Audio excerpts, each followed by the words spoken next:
Tick, tick, boom. Tignan nyo ibabaw.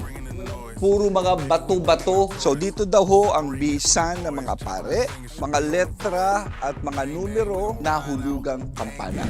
Andito po ngayon ako sa Lagunoy, no? Of course, yung aking paboritong kaibigan, si Lindy Boy, ha? Ang kanyang kapatid po, si Junjun. And of course, ang kanilang uncle po, si Tito Boy. Alam niyo, magugulat kayo. Nasa probinsya po kami, pero itong kanilang lupa ay merong simbahan. Tingnan niyo.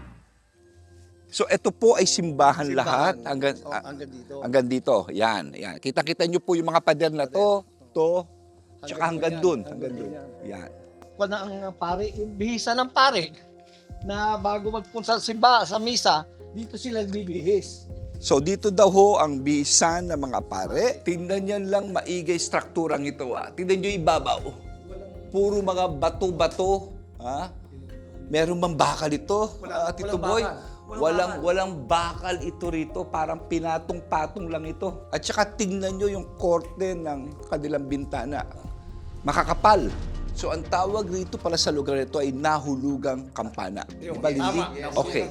So ito po, no, ito yung parang bihisan ng pare bago magmisa. Ikutin pa natin ngayon dito. So tingnan nyo po yung height, dito nyo makikita kung anong height ng araw ng mga pare, mga Pilipino, Kastila, hindi kalakihan, hindi kataasan, no? Kita niyo yung ruins, no? Ito kita mo wala talagang tingnan niyo.